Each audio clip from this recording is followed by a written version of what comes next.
తమిళనాడులో బహుశా భారీ మెజార్టీ కాదు కానీ కంఫర్టబుల్ మెజార్టీతోనే డిఎంకే వచ్చే అవకాశం అనేది నాకు అనిపిస్తుంది. దానికి ప్రధానంగా టీవీకే పార్టీనే కారణం అనిపిస్తుంది. టీవీకే పార్టీ యాంటీ ఎస్టాబ్లిష్మెంట్ ఓటును చీల్చడం అనేది అది డిఎంకేకు అనుకూలమవుతుంది. లేకుంటే ఆ ఓటు వచ్చేసి ఏడీఎంకే పోయింది. యాంటీ ఎస్టాబ్లిష్మెంట్ ఓటు ఏడీఎంకేకి పోయే ఓట్లు కొంత ఏడీఎంకే చీల్చుకుంటుంది, కొంత టీవీకే చీల్చుకుంటుంది. కాబట్టి అది డిఎంకేకు డెఫినెట్ గా బెనిఫిట్ అవుతుంది.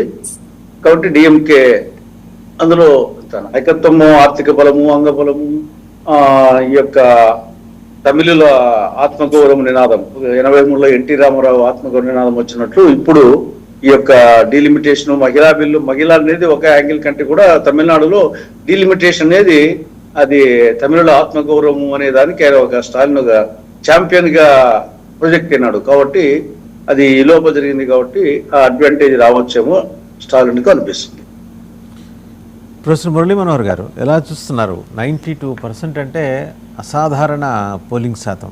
అంటే ఇది ఫేజ్ 1 అనుకోండి, ఫేజ్ 2 కూడా ఉంది ఇంకా మనకి.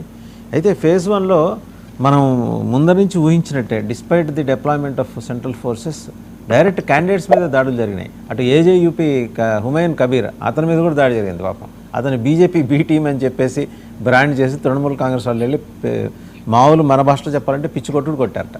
అక్కడ వచ్చిన విజువల్స్ కార్యకర్తలు అతను తప్పించుకున్నాడు